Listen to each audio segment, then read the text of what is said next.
And we are live. Yo, what's up, everybody? Welcome to another podcast. It's Kenny These Nuts again. I love that name. We got a special guest with me. I'm going to let him introduce himself and go ahead. My name is Lost Not Famous, you know what I'm saying? I make wrestling videos on TikTok, and he reached out to me to do his podcast, and I was ready to do it, so I'm excited. Let's do it. Okay, first question I want to ask you is, who's your favorite wrestler? Jeff Hardy. Jeff Hardy all the way? Yeah, he was the first match I saw was his match against, I think it was Rey Mysterio on SmackDown. It was years ago. It was like 2007, 2008 maybe. Yeah. I can't really remember, but I remember when I saw him come out with the face paint and the hair and the gloves, I was like, who is this guy jumping off stuff? And I don't know what it is about him, but he's always my favorite.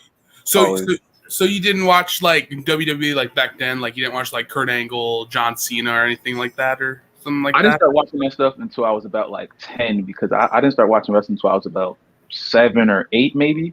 So I started watching like only Friday Night SmackDown. Then I found out what Raw was, Superstars, when Superstars was doing that thing. So it was mainly SmackDown for like the first 3 years of my wrestling watching. It was mostly SmackDown stuff. So that's what's up.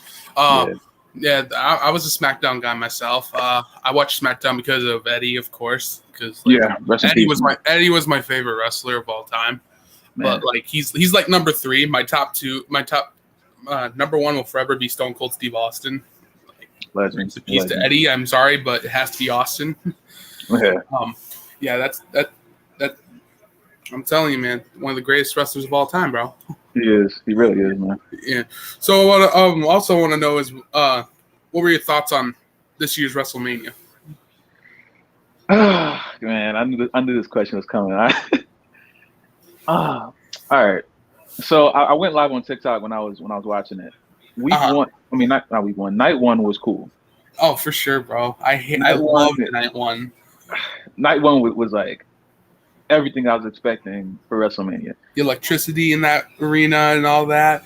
Everything besides the rain delay. The rain delay threw me off. I didn't know what was going on. That little weird thing that everyone cut promo. That was weird. Mm-hmm. But I know they can't control that, obviously. No. But night one was cool. Night two was just, it didn't feel the same. The only thing that felt good to me was the last match. I agree. The triple threat was amazing. I wasn't the happiest that Roman won the way he did. I didn't like that finish. The match itself was cool. I didn't like the finish at all. Yeah. But what did you think of like Bad Bunny in WrestleMania? You thought he was phenomenal and thought you never saw that out of him or something, or what? I remember when they first announced it, a lot of people were like, "We don't want the rappers in WWE." He was amazing. Like I saw him like when he was selling the punches. I was like, he don't look bad. He pulled the Canadian Destroyer. I was like, yeah, he has to be in more matches because he looked amazing. I didn't expect him to do that good at all. But I can't lie. I didn't want to act like I hated him being there. I didn't really care. I didn't expect much out of him. But he definitely surpassed my expectations. So I wouldn't be obliged to seeing him again though. He looked really good. Did the Fiend and Randy Orton match disappoint you? Yeah.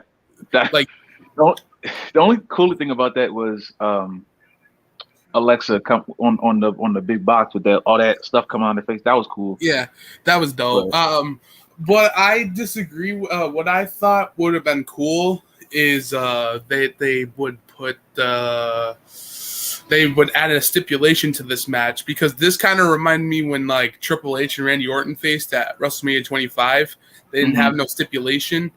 I thought that this match should have had a stipulation. I thought this one should have been cool. It was Axel said this before. It should have been a Hell in a Cell match, but it's an Inferno match. It's an Inferno Hell in a Cell match. God. Like, let's say like they go outside the ring and whoever touches the cage. That would have been cool. That would have been dope. And the Fiend, that I don't know why they transformed him back to his old look. I thought we were gonna like see like, you know, like maybe we were gonna see the burns for a little while, then he'll go back to his old look. That would make sense, you know. It did make sense, and I was like, when they first did that, I was like, what a waste of a character. What a waste of like, what was the point of burning him? now. They had something. They really had something with him, and I don't know what. I don't know. And there was a rumor that Bo Dallas was the Fiend, and I was like, there's no way. There was no way that can't be true. I didn't really believe that because I didn't either. I didn't see it. When I was looking at him, I was like, I haven't seen Bo Dallas in a long time, but like, it still looked like Bray in the costume, so I didn't really expect him to take off the mask. It'll be Bo sitting there, but I don't know. So when are you still like forward with the storyline between like the Fiend and Alexa? Is that the only thing that you care about on Raw? I'm gonna be honest with you. I absolutely despise what Raw is right now. Like, I can't watch it. I can't agree with you more, bro. But I still watch it to see like if something good happens. I'm like, I can't watch it either. It's very it's very unwatchable. Yeah, it is. Like Undertaker said it himself. Like it's gone soft. I watch Alexa. I remember I watched this podcaster JD from NY. I don't know if you know. JD from NY. I love watching his post Raw analysis, stuff like that. And he made me go watch the Alexa thing. Her talking about the little doll and stuff. And I was like, yeah, no, I don't want to watch this. It's cool. Like I like how she's taking over the Fiend's role a little bit, but it's not enough to make me watch that terrible show. I can't. Like, do you still prefer SmackDown over Raw because it's kind of definitely. Me for sure. Because the reason why I also say that is because Roman is actually saving SmackDown. So is Paul Heyman. Paul Heyman is also saving SmackDown as well. Yeah. And I'm guaranteed that that's actually probably has the most ratings right now, SmackDown. I would assume so. Yeah, and they were supposed to. I think there was Jimmy Uso was supposed to come back, and I was like, okay, if you bring back the other Uso, I feel like they're just gonna put him into the thing with Roman and Jay, and just perform and just continue with the head of the tables thing, and then they're probably gonna wait till like The Rock comes back and like destroys Roman. I don't know if I want that. It's just like I'm waiting for Roman to fully go away from the Shield thing. You know, I'm waiting for him to fully get away from that. He still has the music, and then if Jimmy comes back, it looks like the Shield again. It's just with Paul there, so it's like I don't know. Is that who you wanted to?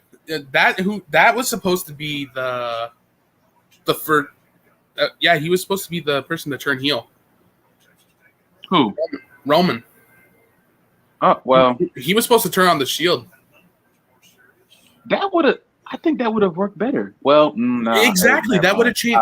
It made so much sense. I didn't mind Seth Rollins. I didn't really mind it. It's just Roman had the look to be a bad guy. He had it, but then he turned out to be the biggest babyface throughout the years. And dude, it was so. I know the promos, the promos were just cheesy, but the one thing I actually liked was when he came out night after WrestleMania 33. I hated that match. I'm telling you that. Yeah. I hated that match. And I know that you said that's the most forgettable thing. I know I saw you TikTok on that. I hated that match.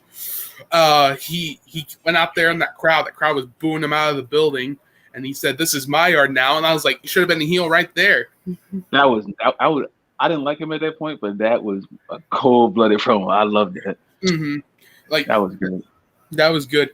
And so back to that triple threat. Were you expecting Edge to win, or were you like? I was expecting either Daniel Bryan or Roman to win. I was just mad that Roman won with the help of Jay. I hate Jey Uso interfering in the match. Like to me, it makes Roman look weaker. And I know they can't make Roman look strong, or they have to make Roman look strong. That just took so much away from it. I feel like I don't know. I think Daniel Bryan just said that he really didn't want to be in this match because he said there was no point of him being in this match, and I totally agree with him. Yeah. And actually, the original plan was Edge to win, but Vince, he changes his mind the very last minute. Ridiculous. It is. I'm always like, every time I watch something that's bad, I'm like, Vince, what is this? Who is writing the show? Room. I want to be in the room while they're like writing the scripts for the show. I just want to see it. Like, I hear all the stories. I just want to see how things go because it's like it doesn't seem real to me that these things happen every week. It's ridiculous. But I kind of predicted what was going to happen in the match. So I said this in my WrestleMania prediction. You need to go watch it. But this is kind of what I kind of got right. So Edge spears Daniel Bryan. I thought Roman was going to put the guillotine on Edge and make him fade away and walk out as Universal Champion. But I was wrong, but I had most of my prediction correct. It was just when Edge speared Bryan. That was the only prediction I had that was kind of correct. I didn't expect that. Cool. What? That would have been cool. Like that would have been really cool. That would have been a good finish. Yeah. The match was good. I loved the match. It was just, I don't know. But can we all admit that Kevin Owens and Sami Zayn saved night 2? Oh, they did great. I think they should have went like 10 minutes longer, but they Me did too. They did a great job. I was like, okay, it's official. They saved night 2. That was the match of the night. I don't care what match comes on. I know it's going to be bad. Probably. They did a really good job. And actually, Big E and Apollo did pretty good, but that ending was just garbage. It's like those two matches, the Big E and Apollo match and the Triple Threat, they both had amazing chemistry, like the whole thing, and then the finish just, I hate interfered entrance. I mean, let me talk. Interfered championship wins. That's what I was trying to say. I hate when you retain the title or win the championship off interference, especially on a pay-per-view. That makes no sense to me at all. It don't. But in my mind, I think that they want to keep. I feel like they're going to keep this title on Roman until we actually do see Edge and Roman go at it at SummerSlam. I could see that happening. So I don't see him dropping the title to Bryan. I don't see him dropping it to Cesaro. And actually, you know what? Actually, John Cena made a good point of this. This is actually his best character right now. Oh, Roman, definitely. Yeah, he's 100% correct. I was like, even John Cena said it. And Cena, do you remember the promo when Cena completely like annihilated Roman on Raw? Yes. Oh my God. He had to because he forgot his lines and he had to call him out for it. I watch that promo all the time. Wouldn't you? If somebody forgot his line, ripping them apart. I would rip just them apart. Like, oh man. Speaking of promos, who do you think cuts the best promo in your opinion? All time or right now? It don't matter. Either way. For all time, I would probably say. That's a good question. Let me think about this. Dang. I don't want to be like the generic guy and say Cena. Oh, you're fine. You're fine, bro. I've always liked his promos, but I would probably say Randy's heel promos went like back in 2010, 2009. Yo, those were like he made you want to hurt him. Like I think that's the best thing about like a certain promo. If they make you actually feel something like that, I love it. You know what I'm saying? In all honesty, everybody's gonna hate me for this, but I hated Randy Orton as much as I hated Edge. I hated Randy Orton as much as I hated Edge. Don't get me wrong. Edge, I hated so much as a kid, but Randy just made my heart twist. I couldn't stand him. Every time and I saw him in the ring and he like RKO'd Cena, I want to pull up the middle finger and be like, Randy. He was and then that match with Hulk Hogan, I was like, Hulk Hogan buried him in that match. I was like, you know what? He kind of deserved that. What show was that on? Hulk Hogan versus Randy, SummerSlam 2005. No, six. All right, I gotta watch that again. Yeah, I gotta watch and that you again. could tell. That I'm telling you, I was like, Randy, you kind of deserved that. Actually, you kind of getting buried by Hulk Hogan is ridiculous. My favorite part about that build-up was when he RKO'd him over that car and Hogan botched it. I was just. I was like, that was the worst RKO I've ever seen in my life. Some people cannot sell that move, and it's like it seems like an easy move to sell, but they cannot sell it. The best person that can sell that move, I have to say two. Probably Dolph Ziggler. He's the king of oversells. He's the king of oversells. But he can sell an RKO pretty good. He can sell an RKO and a spear. I'm telling you that. Yeah. But it's Dolph, and I have to say John Cena. John Cena can sell a really good RKO. Yeah. Yeah, that's what Randy, I hated him. I think I had that same feeling to like CM Punk during that time where he got in that feud with Jeff when he beat Jeff and Jeff retired or left the company. Oh, when he came back the first time, when he cut his hair and had the old best in the world thing, everyone was screaming. I'm like, I don't like him still. Like I still like imagine him hitting Jeff with the world title after Jeff said goodbye. I was so mad that night. Oh man. Were you mad when Matt hit him when he faced Edge in that match of the Royal Rumble? They were going for the concerto, but then Matt, boom, swing that chair. I cried that night. I wanted Jeff to win that match, and I was like, "Why?" I saw your TikTok about Jeff being WWE champion. So take me to that. What made? I kind of agree with your point.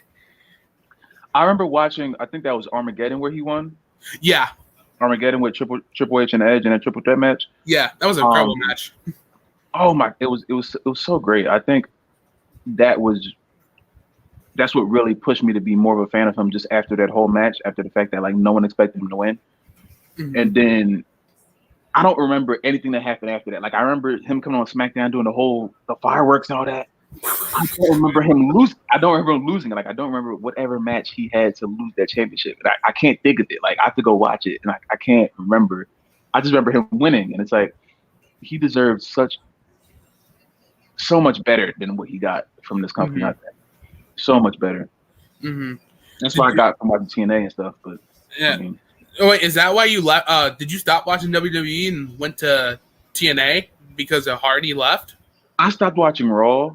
Right when Hardy left, I stopped watching Raw, and I kept watching SmackDown just to see what CM Punk would do. I think that was around the feud he started with Undertaker, I think.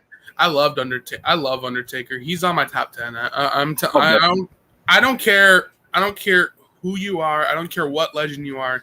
Undertaker can put on a good match. He's right up there with Shawn Michaels. He can have a match with a broomstick and entertain it. Definitely.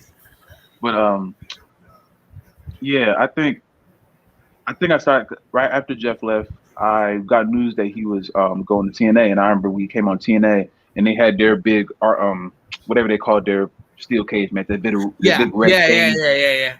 Jeff cut his hair. He came out. That was when I was watching TNA for like 7 months straight, just watching to see what Jeff does when he turned heel over there.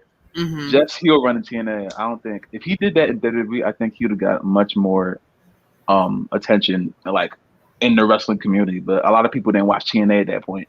Oh, so it was just like me.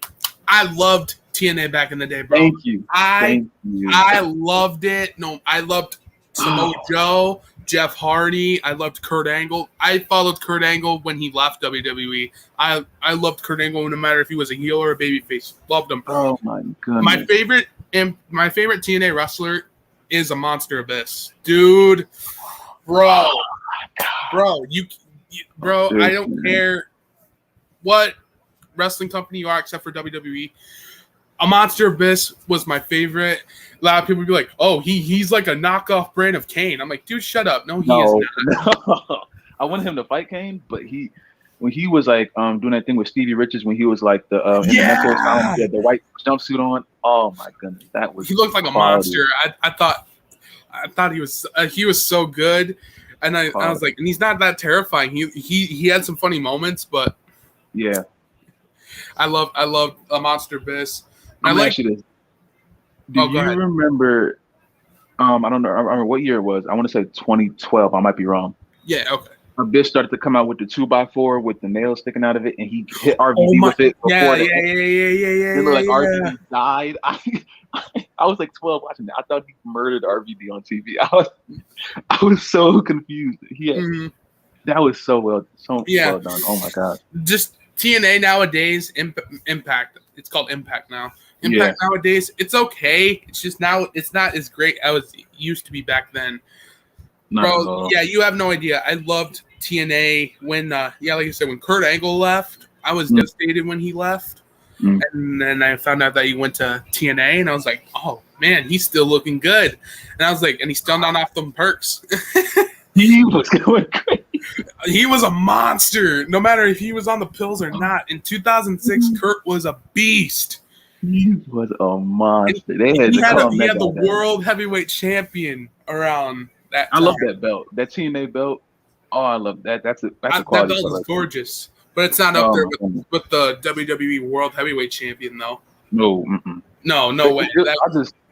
That belt, and when they redesigned it, when I think Bobby Roode had it, and they made it bigger. I like that design too, but I like Jeff Hardy's design. His was cool. I loved it. Belt. I want that belt so bad. I don't know where to find it. I need that belt eventually.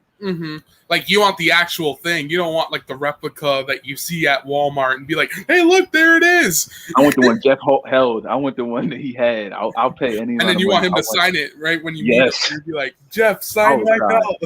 I will sob right there. And back to WrestleMania, Bianca and Sasha. All right, so I knew that they would put on a good match. I did not expect it to be as good as it was. Like, it was the best. That Bianca hitting Sasha with her hair, and that sounded sounded like a gunshot went off. I was oh my god. I love both of them, so I didn't care who won that match. I expected Bianca to win, but I didn't care who won. Oh man, it was so. I don't know how. I think it would have been better if it was built up more, like on SmackDown. Like, it was built. Bianca waited too long to turn into like her actual attitude, like the way she was on NXT. Yeah, she was still like, I'm admiring Sasha. It was, they did that for too long. I think they should have did that for like 2 weeks, and then Bianca like finally flipped that switch. You know what I'm saying? But that match might be better than the triple threat. I don't know. That match, I have to agree with you, dude. That match was way better than that triple threat. I loved it. I knew the build-up was garbage. The build-up was trash. The promos were trash. But I knew it was going to be a good match. I was like, this match is going to be good. This match is probably going to be the match of the night. It's probably going to – night one, I'm telling you, night one was lit. I loved it. I loved Cesaro and Seth Rollins. I was just laughing when he swinged him. I was like crying. I was like, yo. I'm like, stop. He's already dead. I was like, just put him in the sharpshooter and just end the match already.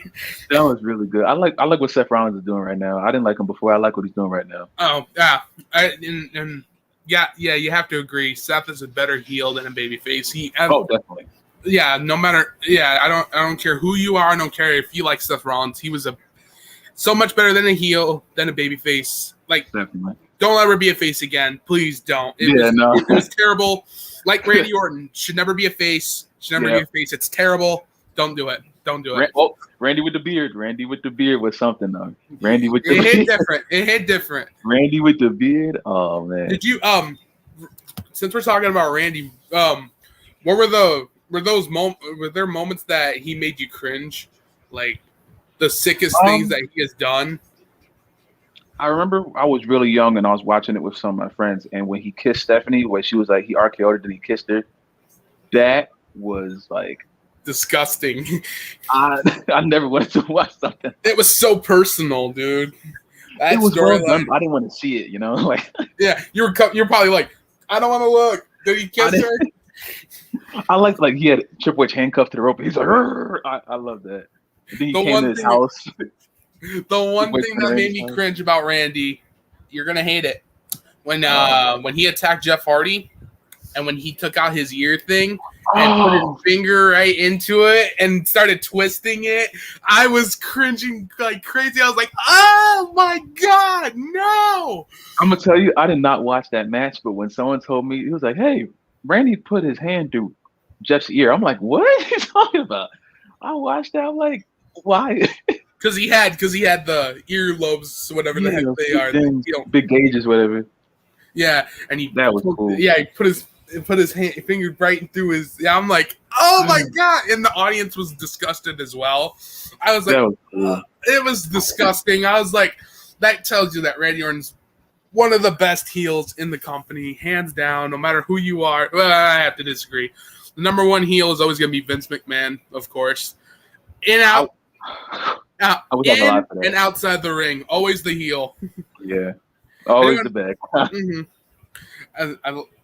I mean, I have a complicated relationship with Vince. Like, push the talent that I want. Like, he didn't push Mr. Kennedy. I hated him for it. He didn't push Jeff Hardy good enough. He didn't keep the Intercontinental title off on him very long. Yeah. I hated that. He didn't give Andrade the push that he deserved. I hated when they did that to him. Releases, dude. Tell me. I was more surprised. Like, I remember the last time where they released all those people. That one didn't. That was something where I was like, okay, this is like going downhill now. But releasing Samoa Joe, like I have like images of me, like if I were to book a show, I would have Samoa Joe near the top of the show, you know, because he was amazing in TNA. The mic. Why would you not? Amazing the mic skills, bro. He ripped everybody in 2 minutes in that same ring. He ripped segment on SmackDown. Yeah, Jeff and Ali, Jeff, and all of them. And when last one on AJ, I was like, dude, I'm like, Samoa Joe's on a different level with ease. And it's just like, why would you? The Iconics thing that was it hurt to see because I did like them as a team, but I didn't really care about everyone else. Everyone else was just more like a confusion thing. Like the rest of them, yeah, like I said, I wasn't surprised either with them. But Samoa Joe and the Iconics, though. I don't understand. And I love the Iconics. They were so entertaining. They were an awesome heel duo. I was mad why they broke them up. I don't understand why they broke them up in the first place. So releasing them, that's even worse. And like when they did split, I was like, okay, I think I know where this is going. I think I know what's happening. They're gonna release both of them probably next year. Just wait. You just watch. It's gonna happen. Yeah. And then I also thought. Who else was not surprised that got released? Yeah, like I said, I wasn't surprised when Bo Dallas got released because he wasn't wrestling for like, I don't know, maybe like 2 years. Yeah. Wasn't surprised with that. But Tucker, not surprised either. When they broke up Heavy Machinery, I was like, yep, Tucker's done. He's out of here. I know he's out of here. The only thing with them is just like, I like them as a team. It was just like, I didn't like Otis. I don't like Otis or Tucker that much. I think Otis is like overrated. He's going to like the what's his name? Santino Marella. Oh my god! He's going that route to me, and it's like I feel like that's what's gonna happen with him too. So they're gonna make him U.S. champion. They're gonna make him do a Cobra and stuff like that. Pushing that Cobra like the most undefeated move ever. Oh man. Santino is something too. Yeah, you know who I'm scared that's gonna get released soon? Shinsuke Nakamura. I'm afraid that he's gonna get released, dude. I'm so terrified. I'm like, dude, please don't release Nakamura. His contract's coming up. I get that, but just don't release him, please. And you want to know a fun fact about Nakamura? The Extreme Rules pay-per-view, he hasn't lost. He's undefeated at Extreme Rules. Literally, think about it. He won the U.S. champion from Extreme Rules. He won an Intercontinental champion from Extreme Rules. He won the tag team champions at Extreme Rules. Oh man, he's 3-0 at Extreme Rules. Man, I didn't even think about that. And he also, a lot of people that at WrestleMania are undefeated as well. So, like RVD is 6-0 at WrestleMania. I knew that. RVD is, and then. Who else was also undefeated? I forgot. I don't know. It's like, and Sasha hasn't won. I know that's so disappointing. I was like, Vince. Why haven't you make her win a title at WrestleMania? I mean, at least once, you know? Right. And I just couldn't. I don't know. I don't know either, bro. Like. What's going on with this company? I will never understand it. I want to keep watching because I feel like I see a lot of people. They're like, "Oh, watching wrestling was a phase," and I'm like, I'm 20 and I'm still watching it. I'm in it now. I'm gonna. Dude, bro, I'm 20 years old and I still watch wrestling, and they'll be like, "You know that stuff is fake, right?" I was like, "Oh, you think it's fake? All right, you take a bump. You take a chair shot to the back.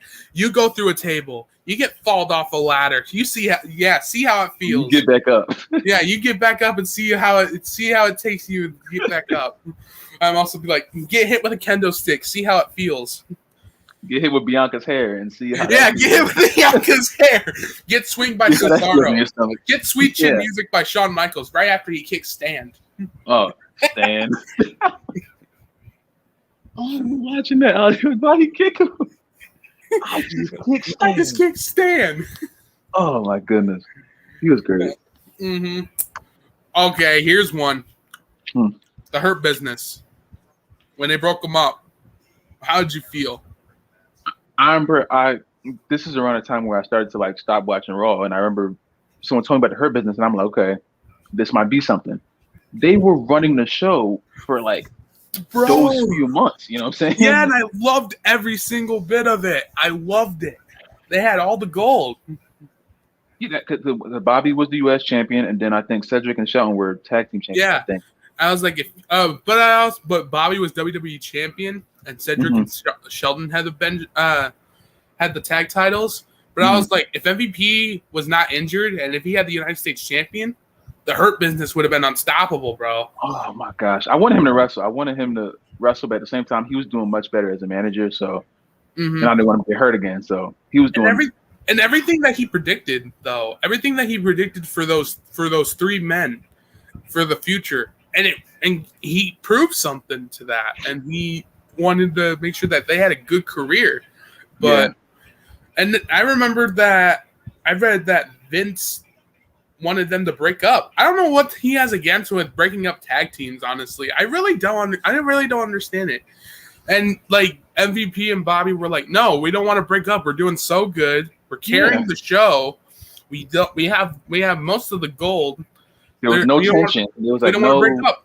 And literally Vince was like, okay, you're not going to break up tonight. But then when the Raw came on, he was like, "Guess what? You're breaking up tonight. Get out there and fight." Gonna fight now. Like, do you remember? I think MVP tried it on TNA called the Beatdown Clan or something. Yeah, he tried it with whoever's over there. I don't know who those guys are over there, but he kept trying to do like that stable thing, and it finally hit. And then you break them up just for whatever reason, but I don't get it.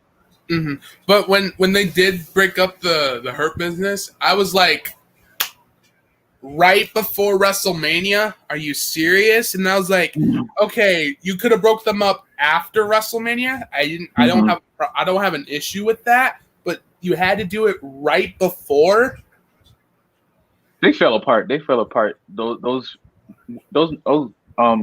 shows right before WrestleMania, they started to just get worse and worse and worse, and I didn't know what I was watching. Like, I can't. That's why I don't watch it now, because like I saw the decline before WrestleMania. And I was like, okay, I'm done with this, because it can't get any worse than this. This is getting ridiculous. Like, I'm watching AEW instead. I don't know anybody on AEW. I think I tried to watch like Jericho, Miro, aka Rusev, Christian just got on there. Kenny Omega's on there. Kenny's pretty good. I think he's the best. I watch his wrestling. I love Kenny. And then who else is there? And Britt Baker's there. Adam Cole's wife. Who else is there? I saw Big Show there too. Big Show's there too. But I think he's like commentary. And I think he's trying to become a producer or something. I don't know. Cody's there. Overrated. Oh my god. You're coming to me Young like he's Bucks the next are there. Angle. Overrated. And then Pac, aka Neville from WWE, is there. The Lucha Bros. Oh. I know he's over there. Yeah, he's over there. Yeah, the Lucha Bros, Pentagon Jr. and Ray Felix Jr. or whatever his name is. Yeah, he's there. And then I think Will Ospreay will probably show up there. It's a prediction for me. I heard about him. I heard about him going to AEW, and I was like, his contract's not coming up soon, so he's probably going to stay around New Japan for a while. Yeah. Yeah, and then Matt Hardy's there. Matt Hardy's at AEW. Oh, someone just told me that today. I didn't even know that. He's been on AEW since last year. He came back with the broken gimmick against Jericho, I think. They never had a match, which I thought was BS. And then I don't understand why you don't like Jericho. I think when I first started watching him, it was like right after the when he put Shawn through the Jeritron. Okay, I got you. Just started watching that. Jericho's my favorite, one of my favorite heels. He's like number 3. Number 1, Roddy. Number 1 is Jericho. Number 2 is Vince. Number 3 was Roddy Piper. Like, I don't know what it is about him. Like Jericho's like, dude, he punched Shawn Michaels' wife in the face, dude. Like, you can't tell me that's very heelish. He did. Someone told me about that, and I was like, "Are you serious?" Like, I to this day, I still haven't seen that.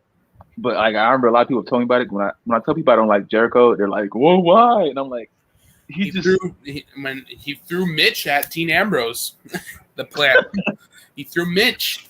Oh my gosh, Rest in peace, Mitch. Rest in peace. I'm sorry, man. Sorry that happened to you. I'll admit this. He was cool when he came back with the jacket, when the light up jacket. That was a cool moment. And then it started to it dwindled down for me.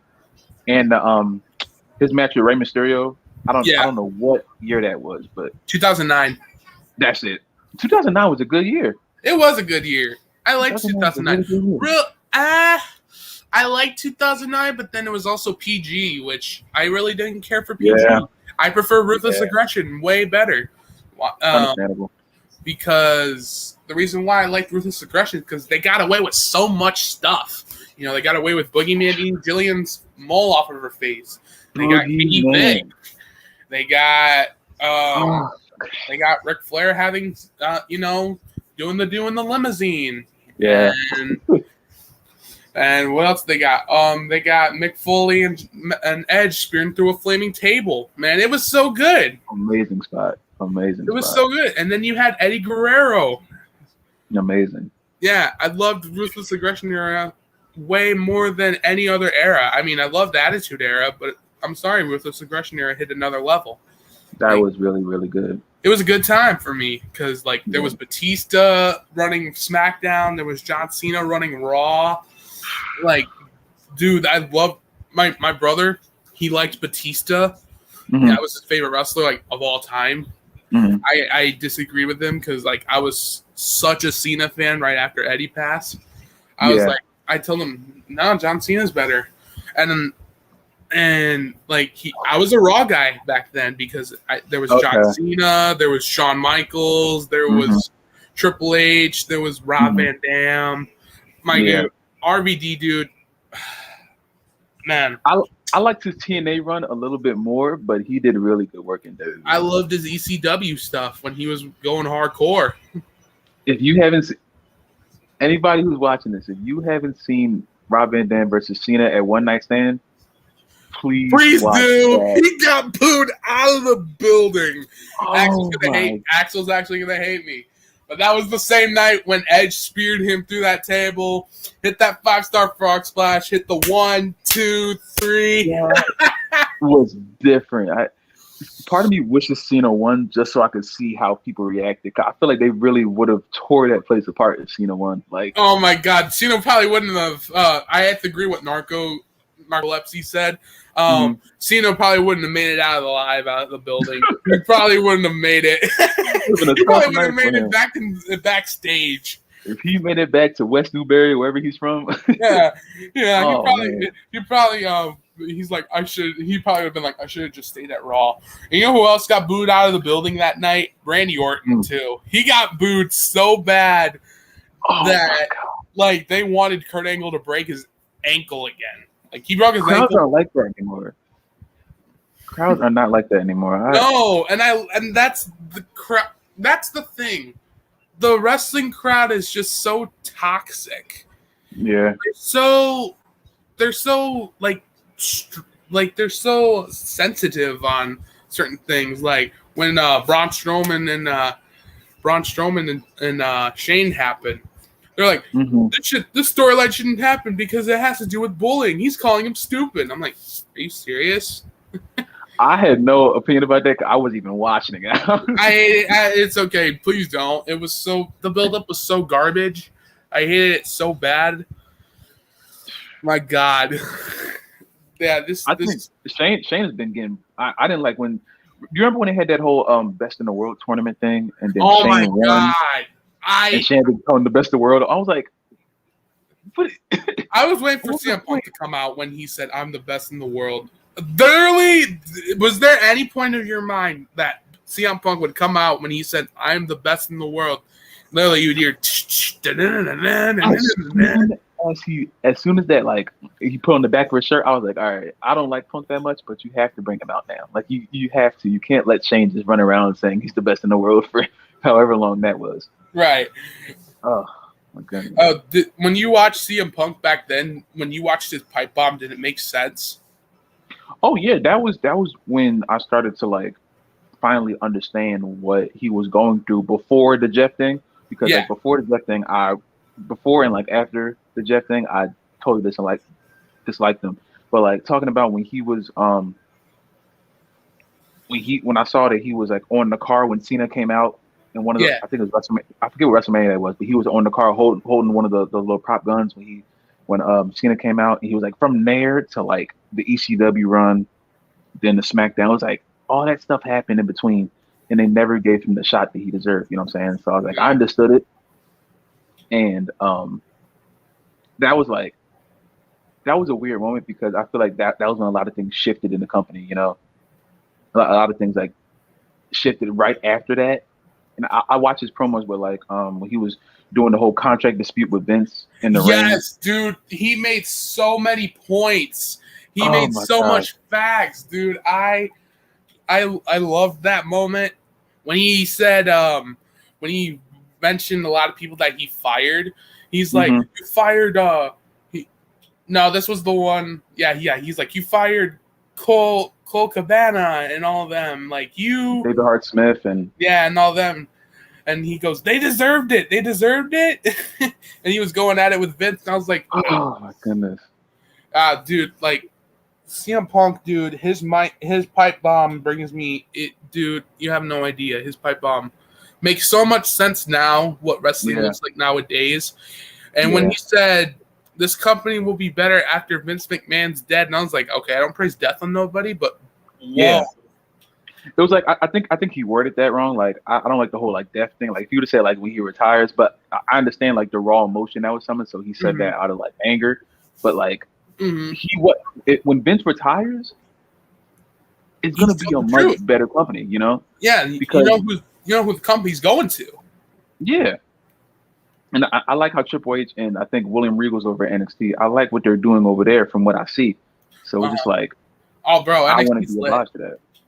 Yeah, NXT's lit. I loved it. I loved it when Ricochet arrived.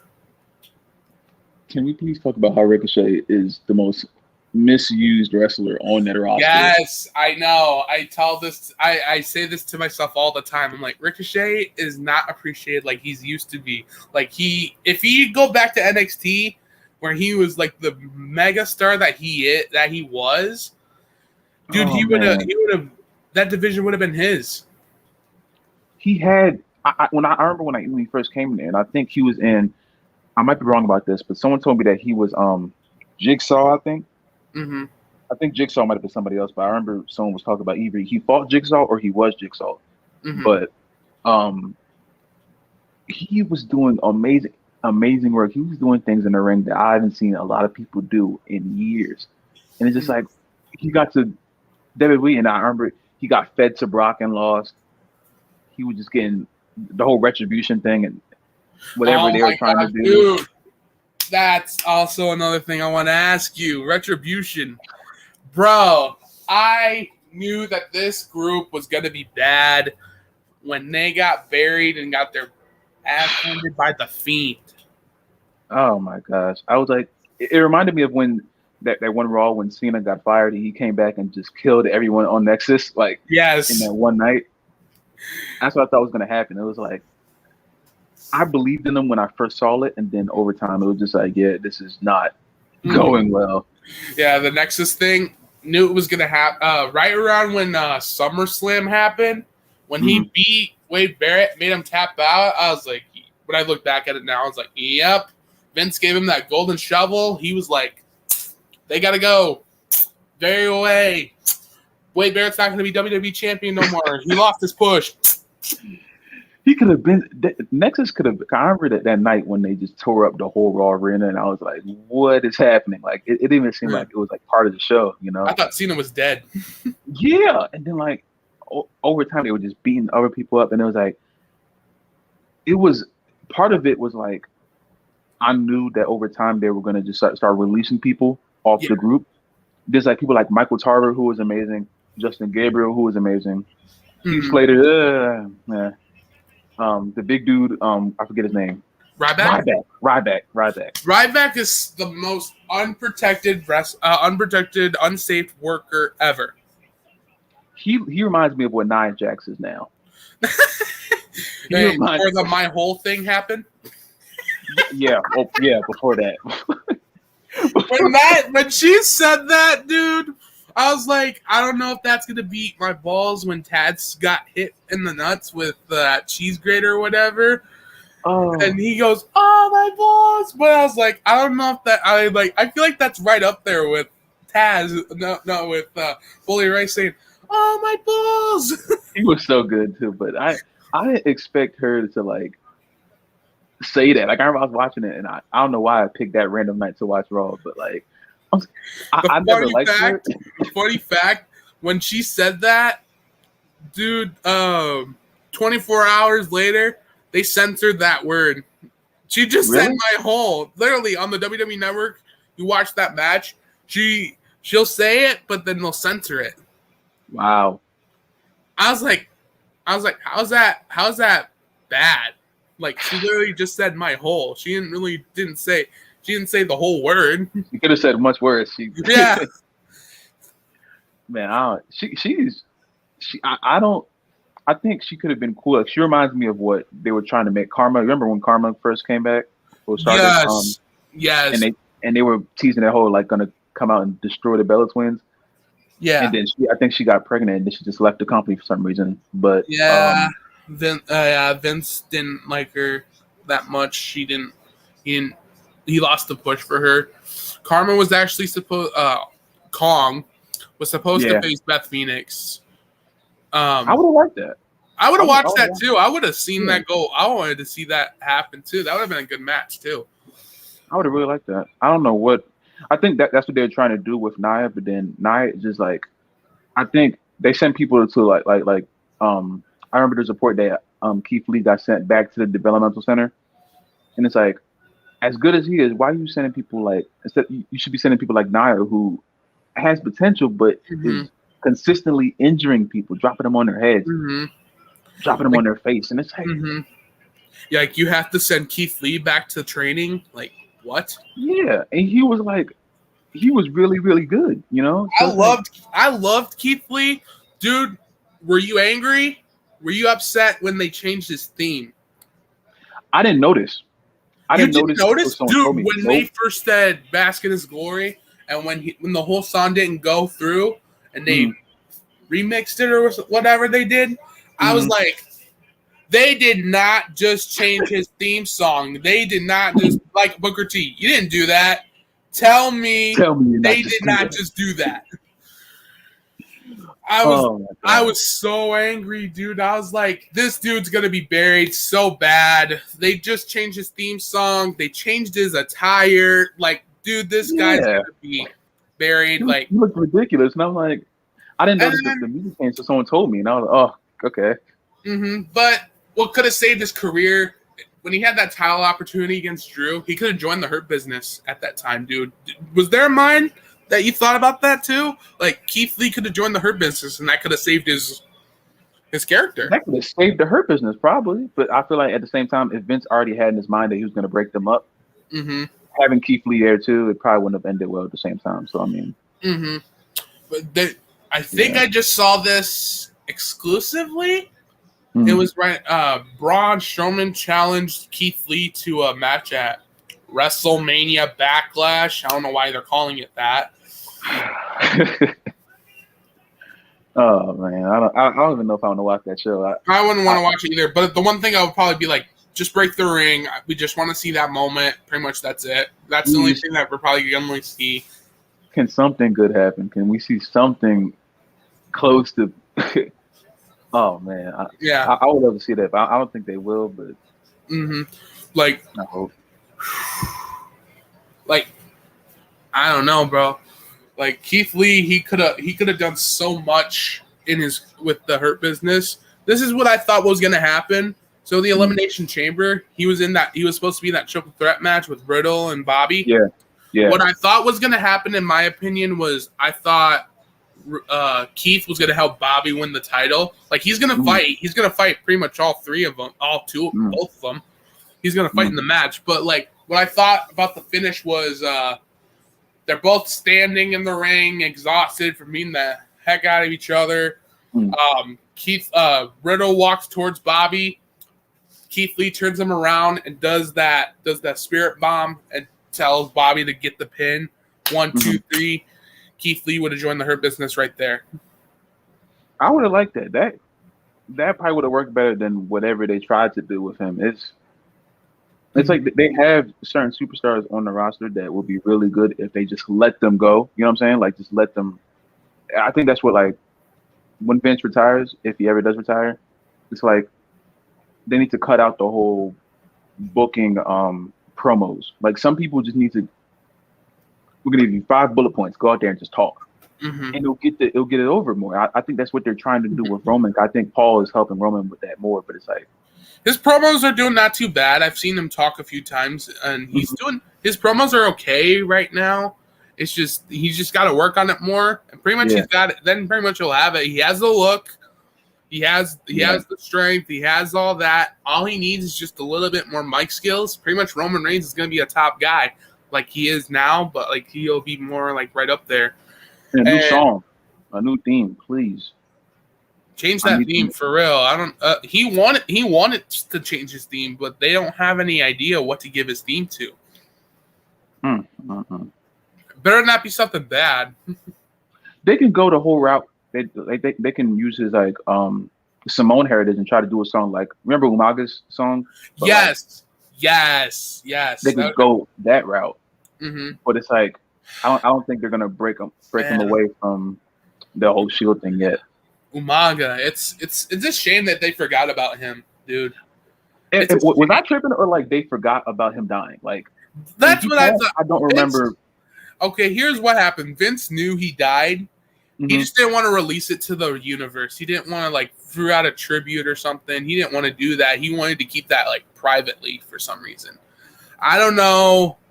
I remember Jericho said that on Talk is Jericho. He said when he died, Vince was crying backstage and telling him, "I was going to do a tribute show, but it's just too much for me." And I was like, "So wait, you wouldn't do that? So you did that for Eddie, you did that for Chris when you erased him from WWE. So you're not going to do that for Umaga?" And Umaga should have got pushed that few weeks. Dude, he was going to be put. I thought he was going to be pushed when he defeated DX. Right when he defeated DX, I thought he could have had that title opportunity against John Cena, but I think Vince wasn't ready for him to get that push yet.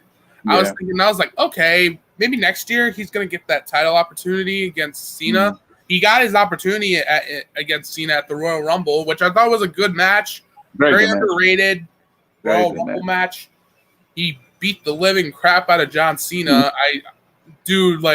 I was crying. Like that was a really good match. Cena was busted wide open and all that. I was like, beat him to death. Like I had tears in my eyes. I was like, fight back! I thought he was gonna win. I was like, Cena was red hot back then, so I don't know why I thought that. But when he went through that table, when he tried to hit Cena through those 3 tables, tries to jump off one of them or something or whatever. When he moved right away, I was like, count to 10, just hit that 10 count. Do it. Oh man, that was so good. But when he was choking him out with that rope, with the rope that they broke off, I was like, okay, now he's done. That was really good. Underrated match. What do you think was the most underrated match around that time? In your opinion, what's the most underrated match that you thought was good? I would say, I was gonna do some TikToks about this too. On SmackDown, when Ray and John Morrison were going back and forth with their IC championship, they were putting on really good 15-minute matches. Yo, yeah. Mid card and SmackDown was the best back then. Like, you had Rey Mysterio, you had John Morrison. I can even go back then. You had Rey Mysterio, you had Kurt Angle, you had Edge, you had Benoit, you had Jericho, all that type of people. And the mid card was so good. It was better than the main event. I mean, I liked Brock Lesnar in the main event and SmackDown and all that. But the mid card, dude, man, they were beating Raw at those times. Wow, even though Raw was the entertainment show. Raw was just like, I remember when they started doing the guest hosting and Snoop Dogg was on there and the Price is Right dude was on there. I'm like, why are they doing people who don't know anything about the show? Like, can we erase that for a minute? Like, I get that the celebrity thing was, it's cool. It's cool to see celebrities at WWE, but aren't you guys like done with this? Like, you had people running your show. You had Snoop Dogg running the show. You had friggin' Jack Nicholson running the show. You had Hugh Jackman. You had the Muppets. Yeah, oh my God. You had freaking Snooki competing in a match at WrestleMania. That was terrible. That was so bad. That was so bad. That, in my opinion, WrestleMania 27 was the worst WrestleMania. The only match I cared about was Randy Orton, CM Punk, Triple H, and The Undertaker. Those were the two matches that were good on that card. That was pretty much it. And who else did you have as guest host? You had Mike Tyson. You had all these. You had Ozzy Osbourne. You had. Do you remember when Kim Kardashian was on WrestleMania? Was it WrestleMania 24? I think. Yeah. Oh my God. Back when she was hot. I had no idea who that was. Yeah, no idea who that was. No. You thought she was like one of the interviewers backstage or something? I thought she was a ring announcer. They were like, I was like, who in the world is this? But what is your favorite WrestleMania? I would say 30. Part of me wants to say 30 just because that Daniel Bryan match was. Yeah. I want to say. Part of me wants to say 25 because I love the Matt and Jeff match. Even though I wanted Jeff to win, I love that Twist of Fate in the steel chair. I love that spot. So it's definitely between 30, 25, and was it 23 with John Cena versus Shawn Michaels? Yeah, 23. Yeah, 23. I was had it between those. I can't pick. I'll have to watch them all again. But WrestleMania 25 was probably the least out of those, just because I hated when Santino Morello dressed up as a woman and won the Battle Royal. Queen. Oh, sorry, you didn't like Santina? No. Dude, she was my favorite at the time. I was like, you have so many people. Santina was right up there with Hornswoggle. I love them, and together they should have made them a tag team. I was so confused. I was like, why is this happening on my screen? Why? I'm Santina Morello's twin sister from Italy. Yeah, the sash, and I'm like, oh, man, that was funny though. That was funny, but that was pretty funny and a little bit corny at the same time. Yeah. When you look back at it now, my favorite WrestleMania, I'm gonna have to say 22. It's underrated. 22 is when Rey Mysterio won the World Heavyweight Champion for Eddie. Oh man, bro, I love that. WrestleMania 25, I love too. I love WrestleMania 25. All right, I know this is always, but it's always Shawn Michaels and Undertaker. WrestleMania 25, dude. That's one of the best matches on that card. The whole card was good. That whole card was amazing. That main event was just crap. Just Shawn Michaels and The Undertaker stole that show that day. That should have been the main event. If that was the main event, that show would be much higher for me. That was like, I think that was their best match they had, even though I loved the rematch. But that spot Undertaker took when he jumped out the ring and landed on the cameraman, I thought he was done because he landed. I thought he broke his neck when he had so bad. Oh man, that looked bad. He kept going for like another 15, I think. That was that was good. But he kept. I was like, they kept going, bump after bump, sweet chin music after sweet chin music, choke slam, tombstone. When Michaels hit that moonsault, I knew Taker was going to catch him. Yeah. I knew he was going to go for that tombstone. I was like, okay, this is what's going to happen. Michaels is going to go for that backflip.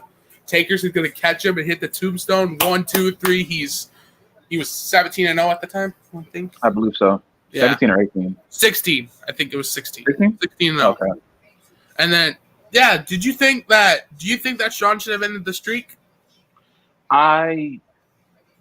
Watching it when I was younger, I thought Sean was gonna. I wanted Sean to win in 26, just because I didn't want Sean to retire that much. Even though I wasn't the biggest fan, I wasn't the biggest fan of Shawn Michaels at all. What? But I wasn't. I was not the biggest fan. Dude, I'm gonna click you off here. I'm just kidding. Him and Jericho, it was weird for me. But Shawn Michaels is the greatest entertainer sports entertainer in the world, dude. You think so?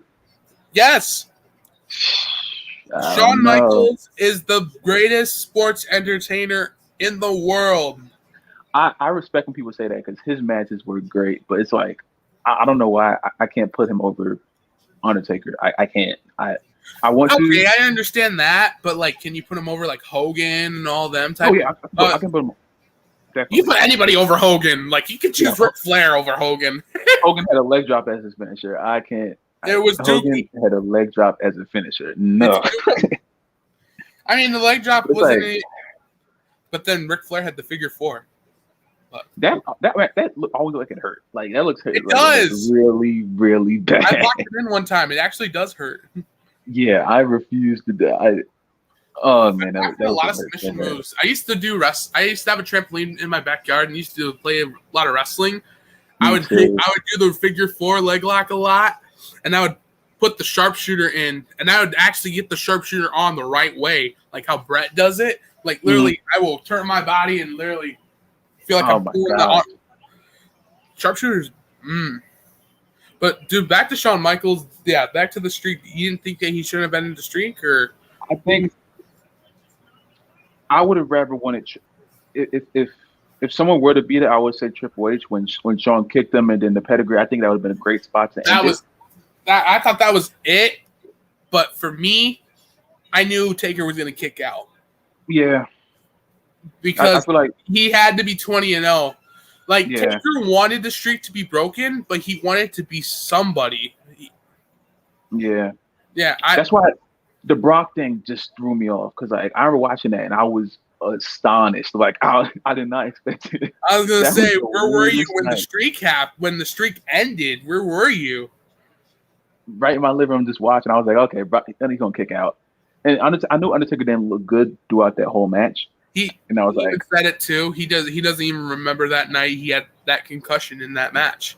That's nuts. Him not remembering the night he lost the streak. He don't remember that night. That is ridiculous. I didn't expect him to lose that match. And I remember it was so weird because right after it happened, they didn't cut Brock's music on. It was just like silence in the arena for a minute. And I was looking around everybody. I was like, he really lost. Like I thought it was a botch, didn't you? Yeah.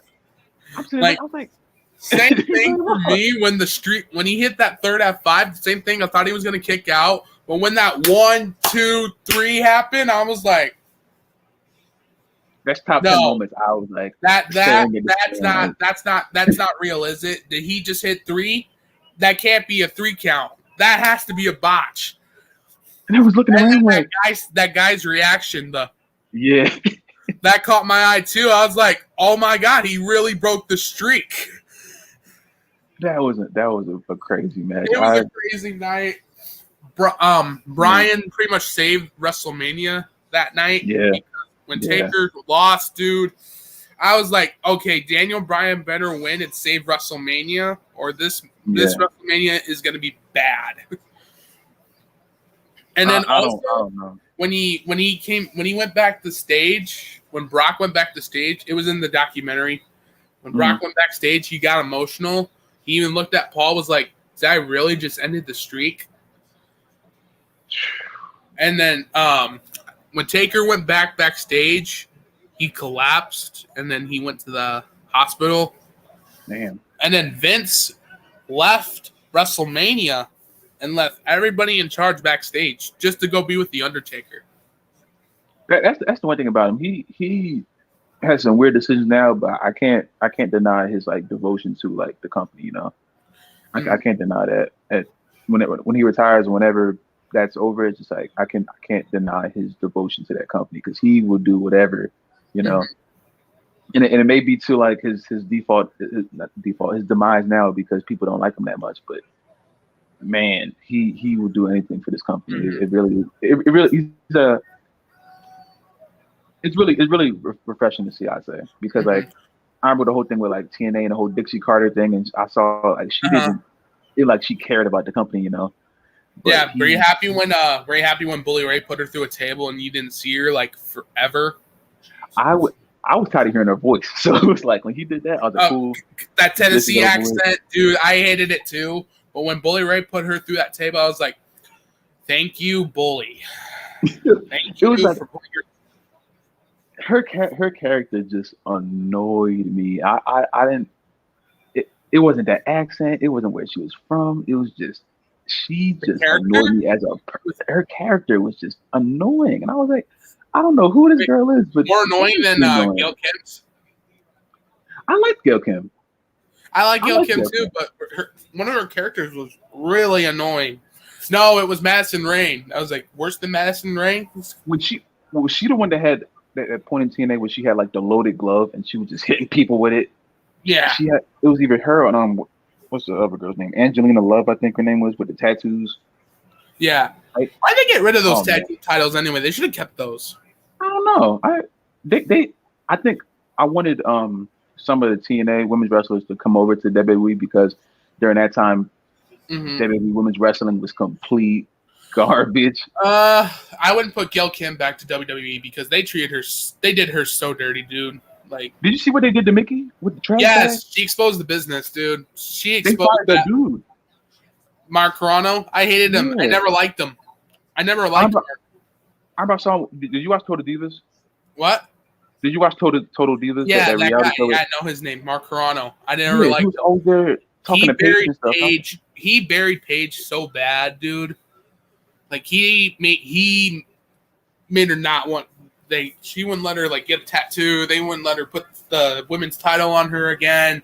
They buried her so much, dude. And they fired him. I was like, thank you, Hunter. Oh my gosh, I didn't expect him to get fired. I remember seeing him, and I was like, "Who they fired? Oh, that guy." Mickey exposed the business, and when she posted that, Gail Kim responded to that, and he goes, "They still do that? They did it to her. They did it to her." And then Jillian Hall did that. Jillian Hall commented on Instagram. She said, "Oh, I got one of those too." Yeah, no, that. Wow. And then Maria Kanellis did and she put last year did it to me too. Yeah. Wow. Yeah, they did those women dirty, dude. He did those women dirty. I don't see him working for a wrestling company or a talent whatever ever again, dude. Like, I never liked him. He looked like a total douchebag. I always, like, when I was watching the Total Diva show, I always knew there was something off about him, but I just didn't know what it was. But like, I never liked him. I never did. That's crazy. I didn't expect him to get fired, though. That's crazy. Mm-hmm. Taker, back to the streak. Who did you think should have broke the streak? Triple H. Really? Mm-hmm. Me? I thought Shawn should have ended the streak. So here's what I thought.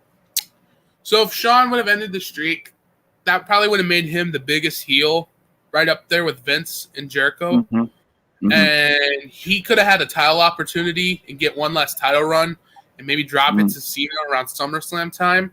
Save the Nexus thing for Survivor Series. And then put Shawn Michaels and Cena in the same match. And then put them in a match at the Nexus. Get the Nexus over. Make Wade Barrett champion.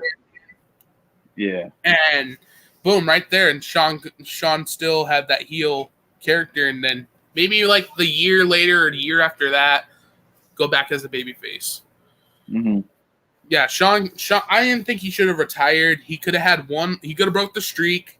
He could have had one last title opportunity. He could have had one last title run, and then he could have had a couple good matches. He could have had a good match with friggin' AJ Styles. Oh, I was waiting for that. We never got that. No, probably and then we could have saw him and you could have saw him and Daniel Bryan, which was supposed to be original plan. And then I really wanted to see Shawn Michaels and friggin' Eddie. Yeah.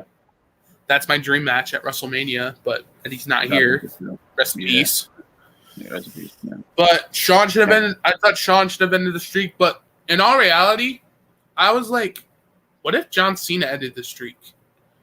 Like that's what I was like really weirded out about when I saw that Cena was fighting Undertaker and they had that little squash match thing. Cena should have fought him after 20. Like when Triple H fought him, I thought Cena should have went right after that because I didn't want Triple H to win, but it was like the original plan. Oh, go ahead. No, it was either him or Sting. That was a little too late. That was a little too late, bro. Yeah. Come on. They should have done that right around when they did the invasion thing, when Hulk Hogan and The Rock happened. That should have happened right there. I was waiting for Undertaker's thing at least once, you know.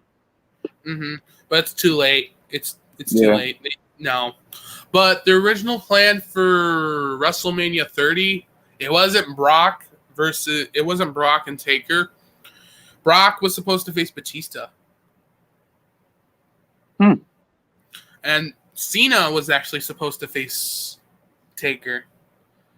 And I think they were going to they could have, and they were going to turn Cena heel. If he comes back, please make him the bad guy one time. I want to see it. Please let me see a John Cena heel turn. I want to see the look on the little kids' faces. Just once. I thought they were going to do it during the whole Rise Above Hate thing when Kane was trying to turn him. I thought they were going to do it then, but they refused to because he's just too much of a happy, smiley guy, you know? Yeah, but Cena was supposed to be the original plan, supposed to be the original match for Cena and Taker, and then Brock and Batista were supposed to go at it. And I don't remember who was supposed to face. I don't know who was supposed to face Randy for the WWE champion. Man, yeah, I would have rebooked all these WrestleManias. Oh, definitely. The one I would rebook is WrestleMania 34. Come on. Wait, what match are you talking about? Exactly. What match? The whole show? Nakamura and AJ Styles. I would have rebooked that match. The build-up was okay. It was bad. They should have made Shinsuke the champion. He was really over with the crowd. Like when a totally different way. Oh my gosh. I think about that a lot when I watch Shinsuke now because he could have been something really, really big. He could have kept his babyface character. He could have had that title on him. They shouldn't have turned him heel. I mean, I liked him as a heel. He was all right. But that match should have been longer. But when he hit that Styles Clash, I thought he was going to kick out and the match was going to continue. And I was like, if this match continues and it goes on, dude, this match is probably going to be the best match of the night. Yeah. Yeah. But no, Ronda Rousey and Kurt Angle pretty much saved WrestleMania. You like that? Did you like that? That was Ronda Rousey and Kurt Angle. That was Ronda Rousey's debut. That debut was pretty good. I didn't like Ronda Rousey. I don't like when UFC fighters come over to the. I hate that when Cain Velasquez came. So when Brock Lesnar came, you didn't like that? Brock is different because I accepted Brock. I knew Brock was there before. You know. Yeah. Brock was there beforehand. So Cain Velasquez coming when they had Floyd Mayweather come from boxing and fight Big Show. Oh my gosh, Floyd Mayweather! I loved that storyline, dude. That was really good, dude. I thought that was so good. When Big Show, when Floyd broke his nose, dude, I was like, that was real. That was way real, though. He was hitting him. He was really hitting him. He was in. Oh man, he forgot his Oh, face. Big Show's stories makes it more funnier. He said Shane walked up to him. He goes, "Hey, you all right?" He goes, "Yeah, I'm fine." And he goes, "That was awesome." Oh my gosh, he was tagging him. Yeah, he was like, man. "Oh, this dude." I was like, when he hit the first punch, I was like, "Oh, this dude's really punching him in the face." Hard. I thought he stiffed him. He stiffed him hard. Mm-hmm. Boop, boop, boop, boop. He hit him. Floyd said he hit him 6 times. That's crazy. Mm-hmm. That is ridiculous. Mm-hmm. But back to Rousey, you didn't like her? No, the build up to it was cool, but it was like, I don't like how like as soon as she got done with UFC, she just came over to wrestling and like, oh, we're gonna push her now. I don't know why I didn't like it that much.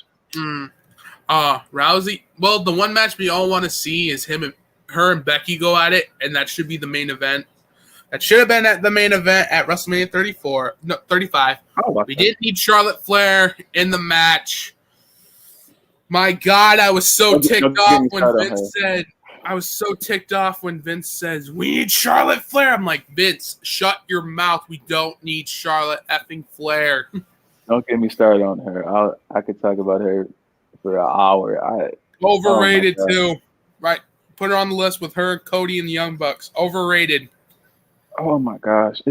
I don't know what it is. Like, she had the championship so many times, and she comes out and they write her as the disgruntled, I need my respect. I'm like, bro, you've had the title so many times.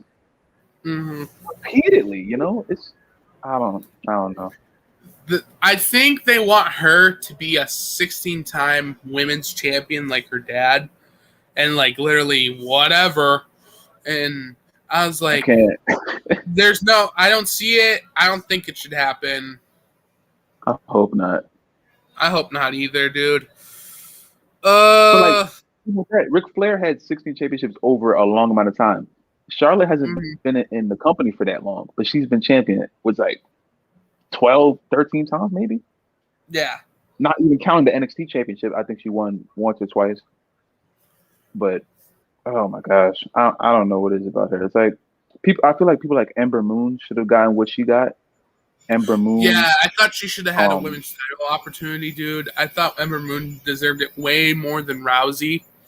I thought, like, she could have. I mean, I wouldn't mind like Rousey helping her and stuff like that. I wouldn't mind that. I would have been like, if you give Ember Moon the Raw Women's Champion, let her get. She deserves it. But then they put her back on NXT, which I think she's doing way better on that brand anyway. Yeah. Yeah. What do you think of NXT now? I have a friend named I have a homie named Lewis who loves NXT. He said he's Mr. NXT, so that's what we call him. What do you think of it now? I'm gonna be honest with you. I remember when NXT first came and it was like the whole game show thing. Yeah. And stuff. It is so much better. Like I don't watch it the way I want to because I never really have time to watch it. But the matches that I do see are really, really, really good. You know what I'm saying? And like I think that some people that are on there, and I keep hearing Adam Cole call-ups and stuff. From what I see from Adam Cole, he needs to stay put because he's doing he's running that show for like the most part right now. And it's like if he goes to like Raw or SmackDown, all that NXT heat is gone. If he goes to Raw, it's done. So, you know, because Raw is He was supposed to. Adam Cole was supposed to be called up, but he declined. He wanted to stay on NXT, which I was like, good. Stay on NXT. That's your show. You're carrying the show. You, Gargano, and Ciampa are taking over. You guys are in control. I need people like Ricochet to go over there. I need a lot of people that are like mistreated on the main roster with Raw. I need them to go to NXT just to have like. I miss Velveteen Dream so much, bro. Velveteen Dream was my favorite NXT wrestler, but when he wasn't on TV for a while, I was like, where is he? Why is he not on TV? He was cool. He was really cool. I loved his character. He was really cool. I loved Velveteen. They should have made this dude NXT champion when he faced Adam Cole, but Adam Cole was having an awesome NXT title reign. Yeah. He was cool though. I did like his character. I liked his character. I liked it when him and Ricochet tore the house down in Chicago. Oh my god. I think that's where I really found out how good Ricochet was. Like, I remember I watched the promo when Ricochet flipped out the ring and landed on his feet, and I was like, yeah, I'm about to watch this match because this guy is nuts. But, oh, man, that was a good match, though. Yeah. NXT is doing a lot better than I thought. I knew who Ricochet was when he was at Lucha Underground. I knew who he was. That's where I saw him. I knew I saw him somewhere else. I cannot remember where I saw him. That's where I saw him. And he was wearing a mask. He was a lucha. He had to wear to wear a mask. Oh my gosh, he was great. Yeah, he still looks great. He still looks good. When they gave him the U.S. champion, I was like, good, you're pushing him. I like it. But then when he lost it to AJ, I was like, why? Why lose the title right there? He was doing such a good title reign. He was doing so good. Why did you make him lose? I don't get it. I don't get it either. I'll never understand it, man. Mm-hmm. Is it hard for you to watch wrestling now because of what it's become? It's hard for me to watch certain shows, like I said Raw, but like SmackDown, and from what I see in NXT from time to time, I can watch that. It's definitely not the same because when I was younger, it was like Friday night, I gotta watch SmackDown. Nothing else matters. You know what I'm saying? Like Friday night, Batista's fighting The Undertaker or something. Exactly. Or like when Kane was having a match with Rey Mysterio, and I think one of them threw each other into the ocean. Like those matches, like there, like that was what I was like. I can't miss this show. I couldn't watch Raw because my mom wouldn't let me stay up past 11 to watch school nights. That was me, dude. I wanted to watch Raw so much because I was such a John Cena fan. I was like, let me watch Raw. But I was allowed to watch SmackDown. I was like, okay, who's on SmackDown? And I was like, okay, Rey Mysterio's still on here. That's cool. I like that. Rey Mysterio's still my favorite wrestler. And then I was like, anybody else on here? But then I saw The Undertaker, and I was like, okay, he's still on SmackDown. SmackDown is Undertaker's home. Yeah. And I think that was great work during that time. And Edge was doing pretty good. Man. Did you hate Edge as a kid more than Randy? I didn't really hate him. I just more like I didn't like him that much. It wasn't like as soon as Edge comes out, I'm mad. But I understood what he was like. I liked his character a lot. So I think I enjoyed it for that aspect. I really liked his character. He was cool to me. His promos. What do you think? More so not the promos, but just like the storytelling as far as the match goes. You know what I'm saying? Like, I remember I was watching the when he was having that feud with Dolph Ziggler for that short time. Yeah, that was like, and when he was doing the whole thing with Big Show, when Cena had when Vicky was kissing Big Show backstage, and then Edge was like, those two, and it was just great. I love that. Oh man, I love that. Did you have a favorite? Do you have a favorite heel? Like besides Edge and Randy? Because those are the top two I know. I think so. I feel like I think those might be my two. I can't think of anybody who I really disliked as much as probably CM Punk. I think I dislike CM Punk more than I liked anybody. During that whole time when he was doing the straight edge society thing, when he was bringing people out the crowd and cutting their hair. My God! Can I be honest? I hated that character. Did you? Yeah, I didn't like it. I wasn't interested. I looked back on it and it was cool. I feel like it was going to be cool if they like built around it and made it more of like a stable thing, not just Luke Gallows and that Serena, I think her name was. Yeah, she's still wrestling, dude. I don't know where though. Really? Yeah. Oh. She's on the independent. I didn't know she's on the independent circuits. I just don't know which one it is though. Oh, good for her. I haven't seen her since then, so. Yeah. Dang. And Luke Gallows doing his thing with Carl Anderson, Kenny Omega, and formed the Bullet Club again at All Elite Wrestling. Which I don't mind the Bullet Club. I have nothing against the Bullet Club. That's my favorite faction outside of wrestling. They were cool. I mean, I didn't like how they tried to rebrand them when Balor came back. I didn't like that, but I felt like it was like not authentic, you know. But so I know Cody is overrated, but if he turned heel, would you like him there, or would you think he would still be overrated like he is now? The only time I liked Cody is when Rey Mysterio broke his nose and he had the mask. He was putting the bags on everybody. I love that. That was his theme was awesome. The few with Booker T was I remember every episode of SmackDown they would give the bag to Booker T at the commentary table, and he would just like give him that stare like. Booker T on commentary is the funniest thing. It was so good. Have you watched those? Have you watched those? Yes. Booker T on the commentary. My favorite one. Yeah, it's the paper bag one when Cole said, "You're gonna wear this paper bag on your head, and it's gonna make you look good." I was like, yeah, and he goes, "Listen, man, you better watch yourself, okay? You're about to get hurt, okay? You're about to get hurt, bro. All right." But then but my other favorite one was when he said, "Maybe you'll be a movie star like Otunga one day," and give that big stare on him. I was like, he wants to say something, but then he was like, "Vince, I want to keep my job, dude." He's like, he is so good on commentary. We get off here, I'm gonna flame you, Michael Cole. You don't know where I'm from. Do you remember when Batista went through the table and? Yes, that's my favorite. Batista is down. Batista is down. Batista is down. Batista is down. Like 20 times. Batista is down. Legend says, Batista is still down. Batista has never gotten up. Batista is still down. Man. Like I wish he was a full commentary on because I want him to say more funny stuff.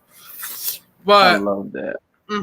My future commentary team is actually Jim Ross, Booker T, and that one dude that screams "Mamma Mia" out of his lungs. Was that Marvin Allo? Yes. Yes. He's good. He's really, really good. Yeah. I want him, Jim Ross, and Booker T. That's a really good. I would also put what's his name from TNA. Dang. Mike Tenay. Don. I forgot his last name, but I know who you're talking about. I remember he called Don West. a monster fist.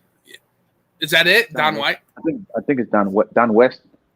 I don't know. Don West, yes. He would call the Abyss match, and he would say something about something about slamming him right on the tax.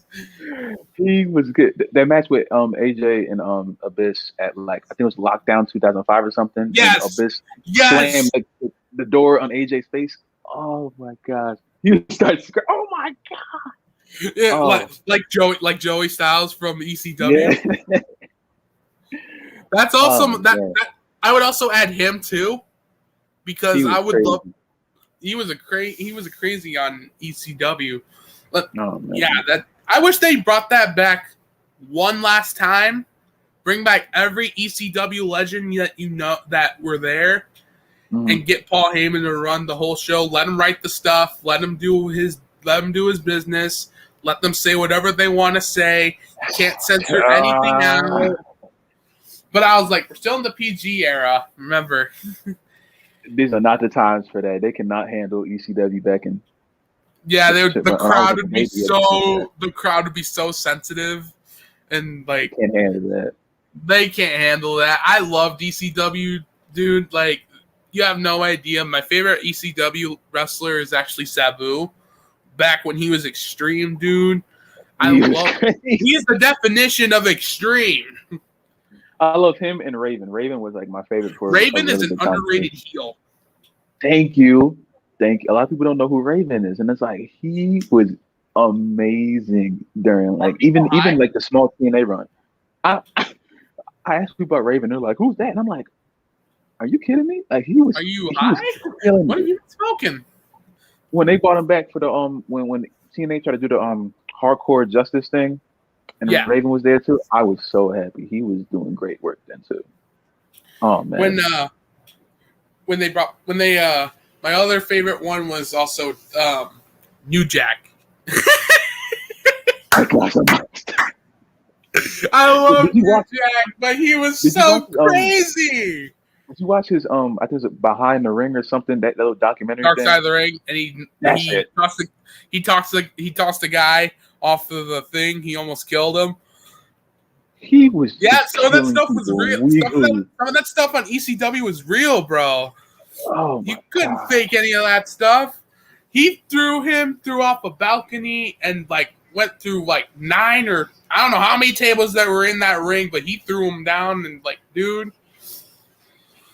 And then he stabbed him 9 times. 9 times in a match. Oh my gosh. He did not care at all. Also another definition of extreme. I loved Sabu. I loved New Jack. Tommy Dreamer. Loved Tommy Dreamer.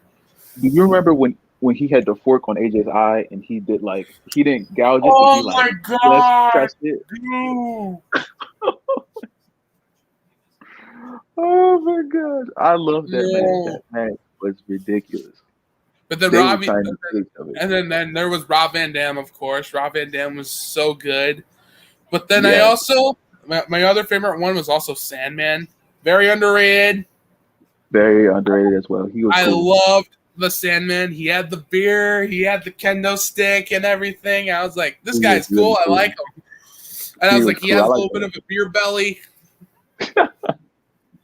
He was cool. That ECW's got, I think they just had a lot of personality. And I think that, like, you remember when they tried to rebrand ECW, like, on, I think it was like Tuesday nights around? Yes, garbage. Hated it. And like, well, Sheamus was there when they first did it, when they first had their first episode, it was really cool. I really liked it. But then when it came around like 2008 or somewhere like that, I was like, okay, this show is garbage. This show is doo-doo. They should end this.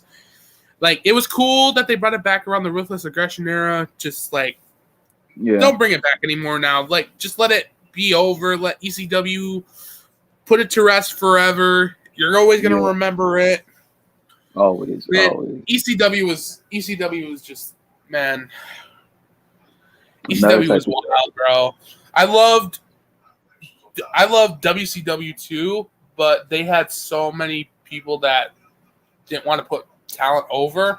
Like they had Hogan, they had the NWO, they had Goldberg. Goldberg was cool. He was a beast. When he was a beast, he was for the first time. Mm-hmm. Really cool. And then Sting. Sting was awesome. I love Sting. Wolfpack Sting. I love Wolfpack.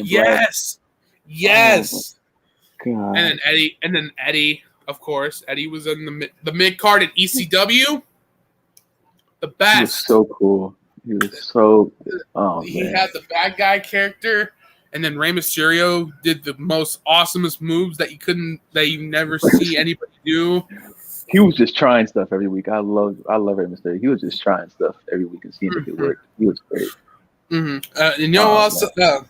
then my favorite WCW wrestler, I want to say Goldberg, but I have to say Sting. Sting was cool. He was cool, but I didn't I love the black and white face paint, but like when he was before, it was okay. It was just too much. Yeah. I thought it was too much of a face. Like be a vigilante and put like black and white, and he did. And dude, I thought that character was great. Should have brought that at when the Invasion thing happened. Should have had that awesome match with Undertaker.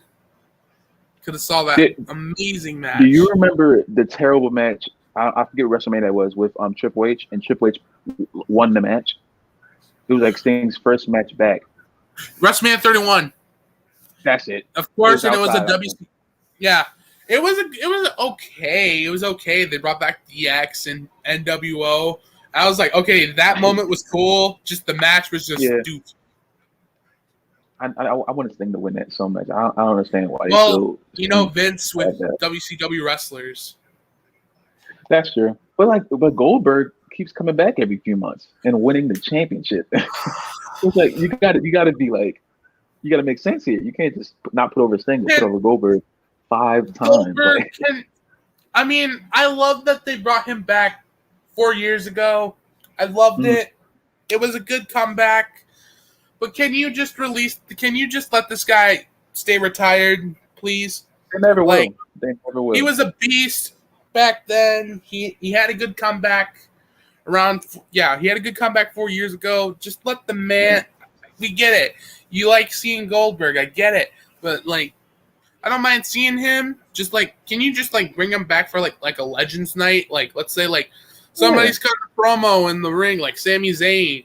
And then Goldberg comes out, and Sami Zayn insults him and hits him with a spear, and then hits him with a jackhammer, and boom, Goldberg leaves. I don't mind that. I don't mind that. But why you have to put the title on when he defeated the Fiend and almost killed him? That jackhammer was terrible. He botched the jackhammer so much. I thought he did really good. I think you did really good with the jackhammers 4 years ago. But when he came back, he almost broke Undertaker's neck.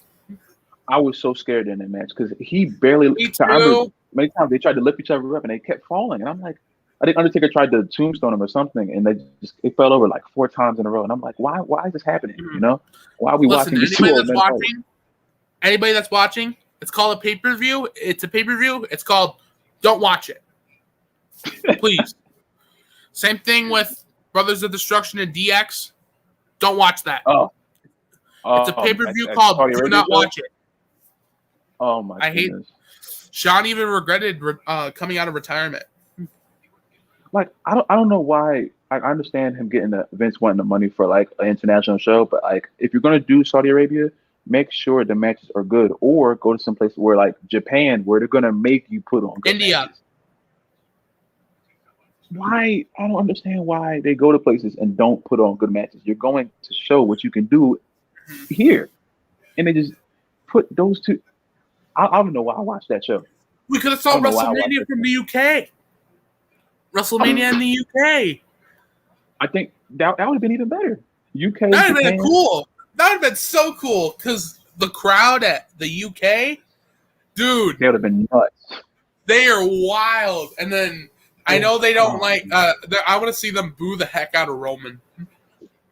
Oh my gosh. I remember that night when Roman got booed, that was in Philly when they won a Royal Rumble. Yeah. I think a lot of people even The Rock coming back and helping him didn't even help.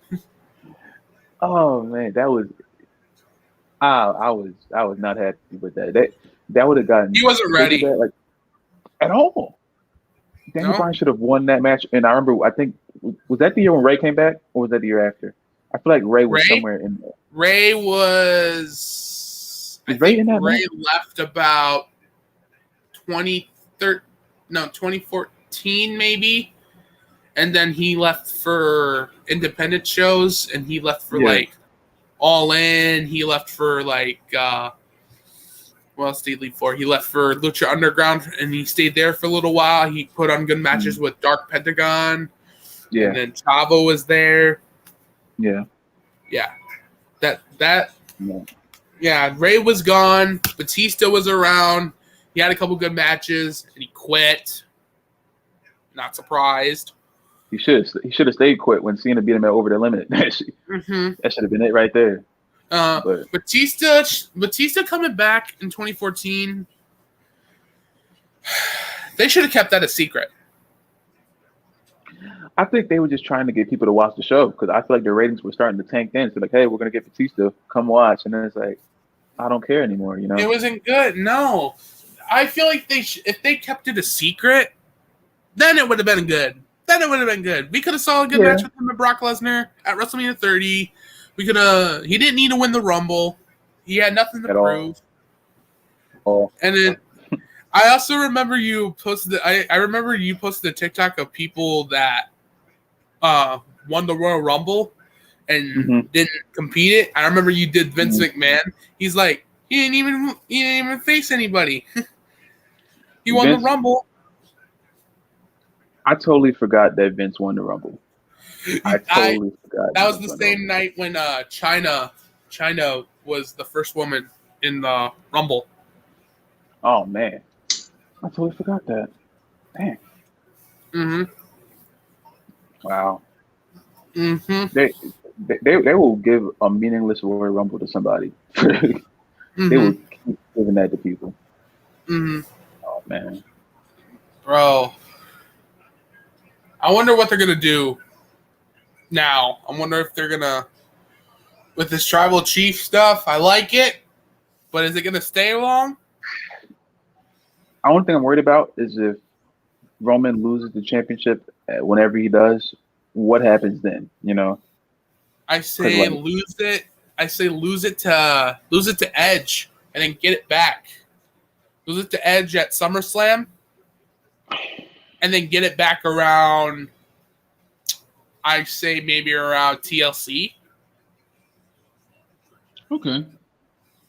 That gives Edge a long enough run, I would assume. Yeah, give him a little title run, and drop it back to Roman around TLC time, and let Big E win the Royal Rumble, and face Roman at WrestleMania.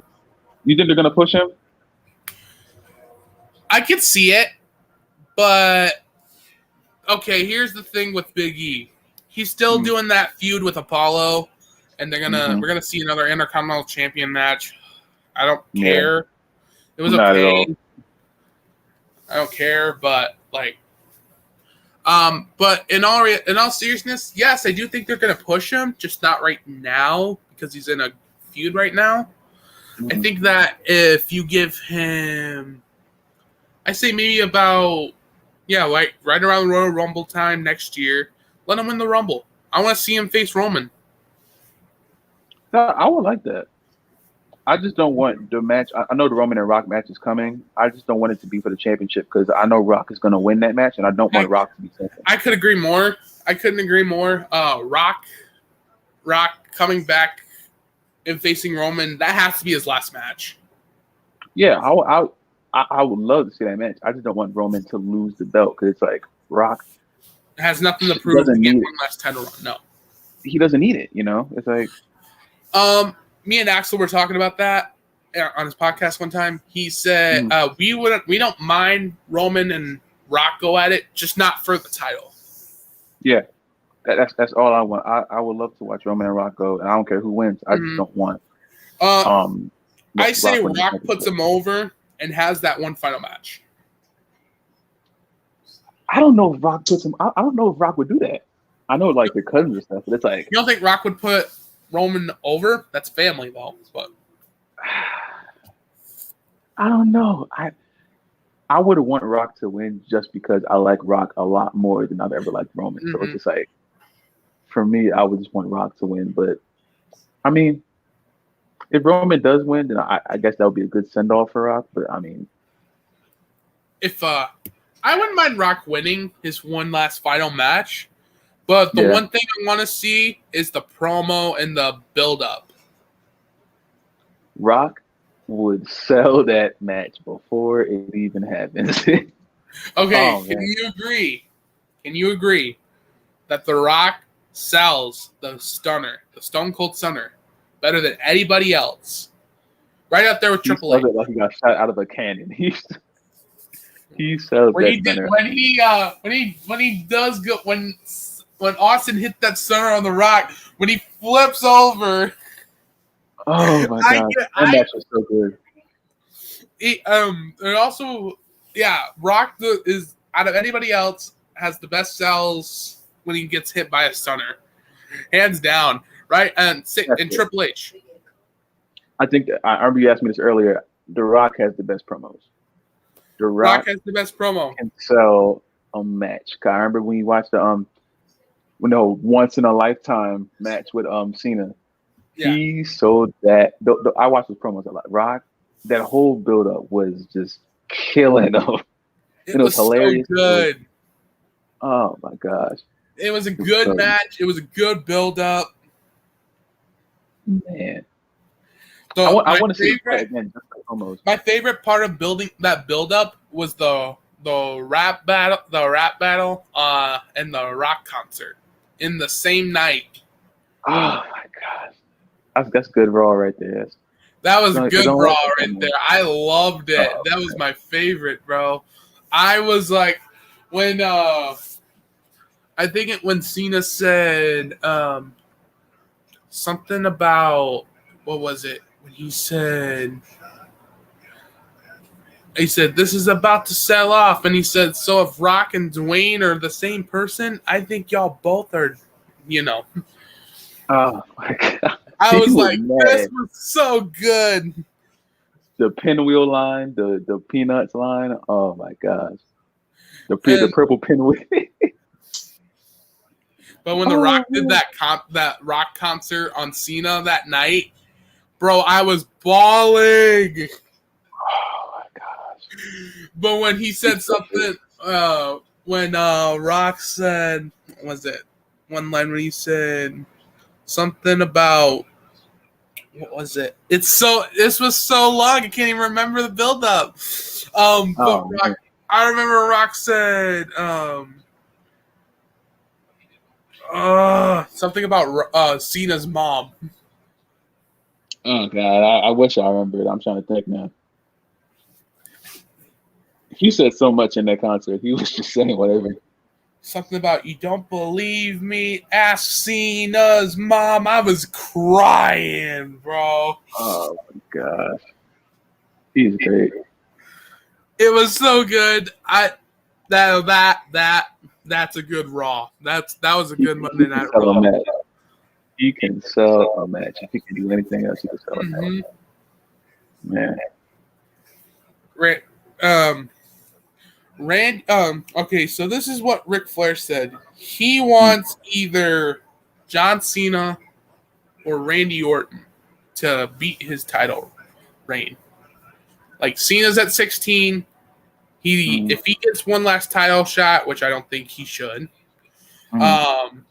he'll be a 17-time champion. But he said he prefers Randy to break it.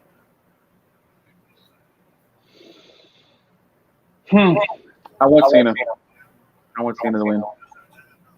You want Cena to break the reign? Yep. Why? Yeah. I mean, I wouldn't mind it, but like, I want to see Randy break it. I want to see if he can do it.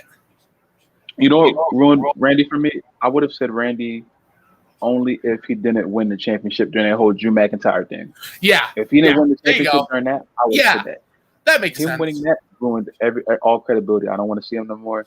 Cena needs to come back and just be a bad guy, win it one more time, and then lose to like someone up and coming, and then we'll have it done like that. I think some guy from NXT said he wanted to retire him. I think it was like Karrion Kross or somebody. Yeah. He said he wanted to retire Cena. So I mean, whoever you lose it to, but Cena needs to come back one time as a heel, win it. He doesn't even have to hold it for a long time, but I want him to break it more than Randy. So this was a WrestleMania match that I thought would have been good.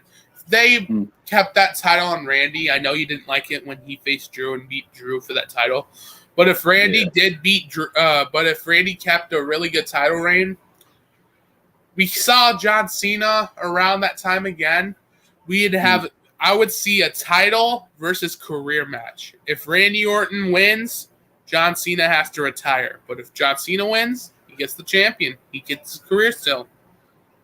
That would be cool. I think I've seen Cena and Randy too many times for me to be really happy about it, because they've gone at it so many times. But I mean, like, that's a cool stipulation to have. So, and I don't know who will really win that match. So I think I'll watch it though.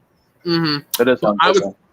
I would say Cena would win, but I think that they would make Randy win that win, because come on, it's been a minute since we've seen John Cena in the ring. Yeah. I was so heartbroken when he was not in this year's WrestleMania, and they didn't have no legends, dude. Yeah, that was one thing that was missing. for this year's WrestleMania. There was no legends except for Hogan. I didn't even like that. He came out talking like he's the Flying Dutchman with Titus O'Neil. I did not like that. I came out with a pirate suit. I'm like, why is he jumping around with Titus O'Neil? I don't like this at all.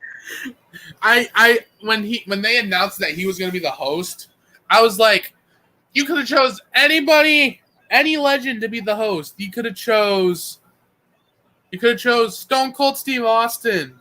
Could have chose The Rock. You could have even chose The Undertaker. He could have been his American Badass character. Oh man. You know what ruined I thought about that. I wanted Undertaker to come back when he fought AJ. I wanted him to come back as the Ministry of Darkness, because that run was good. That's my favorite Undertaker, dude. But I like Deadman. But dude, he was hurting people. He was putting people on his symbol. That was. I don't think it really would be able to pass right now, but man, was it good back then. Oh, his theme was. Dude. I think that's his best theme ever. Oh my goodness. So, like, did you not like his American Badass gimmick or no? I didn't like him coming down the motorcycle. No, I didn't see the reason for it. Like, I thought it was like cool for like.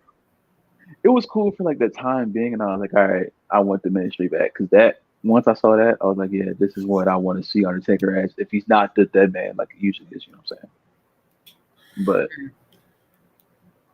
yeah, how did you feel that he wasn't in the Hall of Fame this year? I expected it, because I feel like it was kind of like a toss-up if he was going to be in WrestleMania in the first place, even though they said he retired, which I don't believe. Because once Vince says retired, exactly, when Vince says retired, it could mean anything. I still feel like Undertaker's going to come back at least one more time, even though I don't want him to, because I don't want him to get hurt. Mm-hmm. But he's probably going to have that one bad match that he probably shouldn't be in. One? I had 3 since WrestleMania 25. I think you know a match I don't remember? Undertaker versus Bray. People keep telling me Undertaker versus Bray, and I'm like, when did that happen? Someone told me Bray and Undertaker. Oh, Undertaker versus Bray Wyatt, WrestleMania 31. That was the match that it happened on that one. I don't remember that match. Undertaker won, didn't he? Yeah. Bray was teasing him and wanted to challenge him at WrestleMania. It was a teasing. He was teasing Undertaker to get a match at WrestleMania, and it worked. They got their match. Undertaker was growing his hair back because he shaved his hair bald.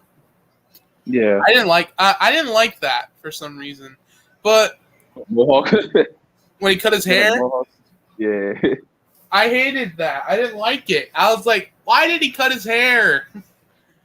He did look kind of weird, but I got used to it. No, it wasn't that. It was also like he looked like a grandpa. He was showing his age after a while. I mean, like he was showing his age after a while. Mm-hmm. I was trying to find that picture of what match was that? I think that was the Brock match when Undertaker kicked out and Brock looked at him and laughed, and Undertaker was like, ah. Oh, SummerSlam. SummerSlam, that's what it was. Yes, that was so funny. I remembered that. That wasn't planned. Really? Yeah, that wasn't planned. When Brock sat up, and that's actually top 10 unscripted moments, and that was one of them. That was hilarious. He looked at it, he was like, ah. I thought he looked insane. That was so. I was crying. That build up. That build up for SummerSlam. What did you think? I liked that more than the build up for the regular like WrestleMania match. Really? I feel like Undertaker was more like into it. Like Undertaker was showing me signs that he was going to lose the streak, but of course we didn't believe it until we actually saw it. But when he came back, he was so out of shape, though. Yeah.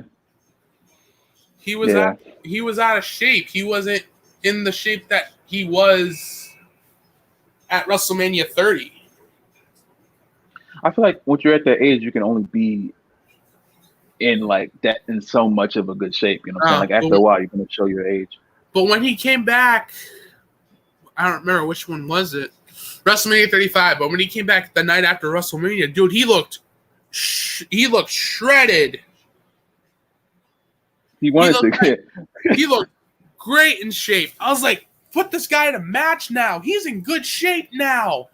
Put him in a match with Drew McIntyre, and then maybe he could have won a match there. Do you like Drew McIntyre right now? They turned him into a cartoon character. I don't like it. Okay, I think he's the most boring thing on Raw right now. Yes. That I liked his character. I like Drew McIntyre better than the heel. Yeah, like that run when he was IC champion on SmackDown when he first came and he was just hurting people. No, not that heel. When he arrived with Dolph Ziggler and he broke up with Dolph and he split with Dolph Ziggler. I loved that Drew McIntyre. When he came down with that entrance, his hair's all soaked up, his hair's like covered around his eyesight. I was like, I love this Drew McIntyre. I like this. This Drew McIntyre was scary. Like he did look cool. He Claymore kicked anybody, no matter who it was. Braun Strowman, Roman Reigns after beating leukemia. Like I love that. I loved that character. Bring that character back, please. It's gone now.